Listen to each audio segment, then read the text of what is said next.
네, 안녕하세요. RPS 대표 박태준입니다. 네, 기업 설명드리도록 하겠습니다. 저희 RPS는 반도체 현행 양산 기술로 쓰이는 원자층 증착법, 즉 ALD라는 공정을 응용을 해서 기본적으로 이제 ALD라는 기술은 실리콘 웨이퍼 위에다가 아주 얇은 방막을 코팅하는 그러한 공정입니다. 근데 그걸 응용을 해서 분말, 개별 입자에다가 얇게 코팅을 해서 코어쉘 구조의 분말을 만들고요. 그런 기반 기술을 가지고 있는데 그 기반 기술을 이용을 해가지고 다양한 산업계에 쓰이는 분말 소재, 즉 반도체 후공정에 쓰이는 소재라든가 2차 전지용 분말이라든가 이런 데다 적용을 하고 있습니다. 순서는 다음과 같고요. 기업 소개드리면 저는 이제 한양대학교 조인한 지 16년 정도 됐고요. 한 10여 년 정도 연구한 걸 바탕으로 그 기술을 양산하기 위해서 2022년도에 이제 창업을 했습니다. 그래서 보시면 뭐 특수한 장비를 갖고 있는데 ALD를 응용한 이거는 뭐 나중에 기회가 되면 설명드리도록 하고요. 최종적인 파이널 프로덕트는 이런 스키매틱에 있는 것처럼 코어에 있는 분말의 특성과 그런 코어 분말의 특성을 보완하기 위한 쉘 구조.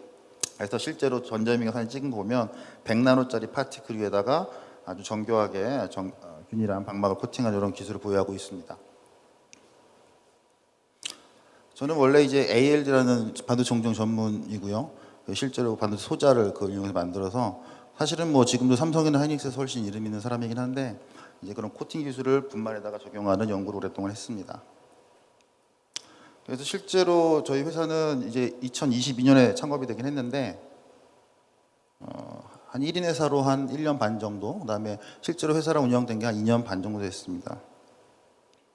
그래서 실제로 그런 특수한 장비들을 만들어야 되기 때문에 미케닉들이 이 정도 있고요. 그다음에 시제품 생산과 양산기술 개발을 위한 연구소 직원들이 이렇게 있고, 이제 특히 저희 매출의 절반 이상이 이제 일본 소재에서 나기 때문에 일본 소재 회사를 담당하고 계시는 전략본부, 그다음에 저희 특허도 특별히 관리를 하고 있어서 한 25년 정도 된 인하우스 변리사가 있어서 이제 관리를 특허를 하고 있습니다. 그리고 경영지원본부 이렇게 있고요. 보통의 벤처기업에 비해서 경영지원본부 사람들이 좀 많은 것 같은데 저희는 주로 이제 수출을 많이 하기 때문에 사람들이 좀 많이 있습니다.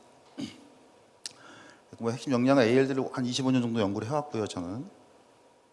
그래서 실제로 22년 초에 창업을 했지만 23년 한 중반쯤에 시드 투자를 받고 6개월 만에 프리 A를 받고 그다음에 6개월 만에 시리즈 A 40억 투자 받고 1년 반 만에 지금 브릿지 A 단계에서 총 투자는 한 67억 정도 현재 받은 상태입니다.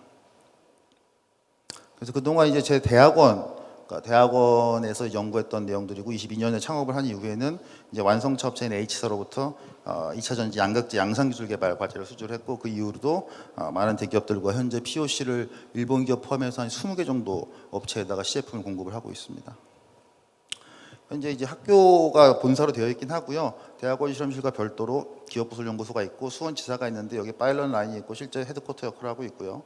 도쿄 일본 지사가 있고 오창에 지사가 또 있습니다. 간단하게 기술 소개드리면 저희 ALD 기술이라는 거는 기체의 반응 물질이 반응기 내에 있는 모재로 들어가서 이제 고체인 코팅막을 형성하는 건식 기술이고요. 지금까지 산업계에서는 다양한 니즈 때문에 코어쉘 스트럭처의 분말을 많이 사용하려고 했었었는데 사실은 그런 경우에는 약품에다가 분말을 넣거나 분말에 약품을 뿌리는 방식을 채택하고 있기 때문에 코팅이 불균이라거나 너무 두껍게 돼가지고 무엇보다도 양산 신뢰성이 나오지 않는 단점이 있습니다. 그것을 이제 우리가 기체를 이용해서 고체 코팅막을 만드는 이제 건식 기술을 이용을 해서 이런 식으로 아주 얇고 균일한 방법을 코팅할 수 있는 상황입니다. 그래서 사실 저희 기술은 누구나 이렇게 하면 할 수도 있겠다라고 한 20년간 생각만 하던 기술을 실제로 구현한 셈입니다. 저는 기반 기술이기 때문에 이렇게 다양한 소재들에 대해서 포트폴리오를 가지고 있고요. 처음에는 이제 배터리 활물제로 집중을 했었는데 최근 한 1년 사이에는 방열 소재, 그 반도체 패키징에 쓰는 방열 소재와 반도체 공정에 쓰는 연마 소재들이 이제 가장 양산에 가깝다고 보고 있고요. 그 다음이 배터리, 여타 다른 소재들도 이렇게 포트폴리오를 가지고 있습니다. 저희는 이제 소재 성능 자체는 이제 창업 이전에 거의 검증이 됐고요. 실제로 저희가 신경 쓰고 있는 거는 생산량이라든가 양산 신뢰성, 뭐 균일도, 회수율 이런 것들 신경 쓰고 있습니다. 그래서 자세한 각각 소재에 대한 내용들은 스킵을 하도록 하고요. 중간중간에 뭐 재미있는 사진들이 있으면 좀 보여드리겠습니다. 방열 소재 같은 것도 실리카 많이 쓰고 있었는데 다른 코어쉘 구조를 만들어야 되는 상황이고요. 이렇게 큰 수 마이크론 정도 되는 파티클에 아주 얇은 막을 코팅하는 기술을 갖고 있고 그걸 통해서 다양한 성능을 증진하고 있습니다. 그래서 반도체 공정에 쓰는 연마제도 하고 있고요. 보통 일본 소재 기업에서는 대부분 방열 소재나 CMP 슬러리 등에 대한 요청이 많고요. 실제로 제품을 공급하고 있습니다. 배터리에 대한 내용도 있고요. 배터리 소재도 국내 배터리 3사와 다 같이 일을 하고 있고요.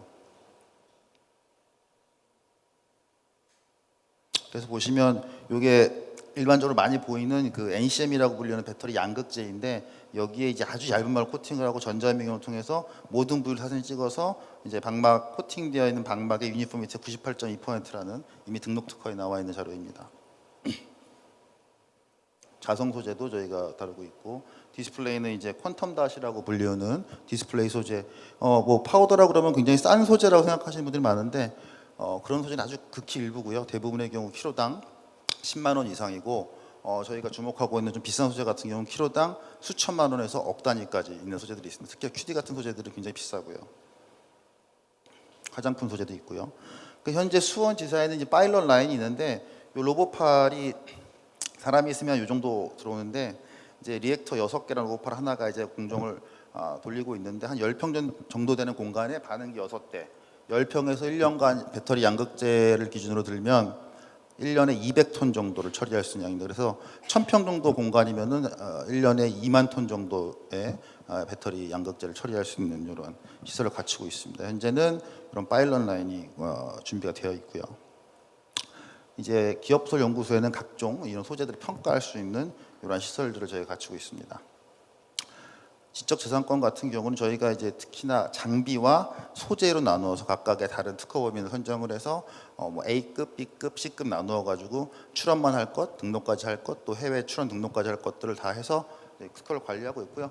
저희 부사장으로 있는 이제 신 부사장님이 실제로 3M에서 한 10여 년간 근무를 했고 마지막에는 아시아 퍼시픽 헤드 변리사로 근무할 정도로 특허에 대해서는 굉장히 관리를 철저하게 하고 있습니다. 현재 2년 동안 65건의 해외 특허 포함해서 출원 등록 실적이 있고요. 특허 리스트입니다. 사업화 전략. 기본적으로 저희는 코팅이 된 소재를 판매하는 회사고요. 그다음에 NCM 같은 배터리 양극재 같은 전략 소재는 저희한테 팔지 않기 때문에 저희가 코팅 서비스를 하고 현재로서는 이 양산 장비를 판매하고 있지는 않습니다만 연구용 장비만 판매하고 있고요. 양산 장비는 이제 생산량이 많은 방열 소재라든가 배터리 소재 같은 경우에는 JV를 맺어서 인하우스 프로덕션을 할 수 있도록 할 때 그때 장비를 팔려고 계획을 하고 있습니다. 실제로 요 3개 정도가 양산에 가까운 소재들이고요. 특히나 이제 방열 소재 같은 경우에는 일본 도쿠야마에서 올 말이나 내년 초에 이제 시향산 들어갈 예정입니다. 물론 이제 초비계는 이제 양이 좀 적나 한 5톤 정도 하고 있고, 나머지는 이제 학교 실제로 제 대학원 실험에서 검증하고 있는 것들이고 여기서 잘 되면 이쪽 넘어가는 그런 구조가 되겠습니다. 매출은 이런 정도로 예상되고 있고요. 저희가 양산 공정에 대한 계획인데 실제로 저희가 다양한 제품 포트폴리오 가지고 있는데 매우 다양한 제품이 있는 반면에 저희가 실제로 코팅을 해야 되는 머티리얼은 알루미나로 거의 80% 이상을 커버하고 있습니다. 나머지 20% 정도가 이제 실리카라든가 타이타늄을 쓰고 있고 그래서 우리 입장에서 굉장히 생산성 측면에서 유리한 상황이죠. 그리고 특히나 양산을 할 때 저희가 무작정 장비를 크게 만든다고 해서 생산성이 높아지는 게 아니기 때문에 저희가 현재 보유하고 있는 게 양산 파일럿으로는 이제 25리터급, 50리터급을 보유하고 있는데 최대 200리터급까지 정도만 만들 생각이고 그 다음부터는 카피 앤 페이스트입니다. 그래서 그런 식으로 생산량을 늘려가기 때문에 초기 투자가 많이 되지 않고 장비도 저희가 직접 만들기 때문에 턴어라운드 시간이 3개월 반 정도 됩니다. 그래서 실제로 장비를 3대를 더 만들어야겠다 하면 이제 3개월 반 만에 이제 3대가 더 갖추게 되는 상황인 거죠. 그리고 여기에는 이제 잠재 협력 고객사가 아니고 실제로 저희가 물건을 판매하고 있거나 같이 공동 연구를 하고 있는 기관들입니다.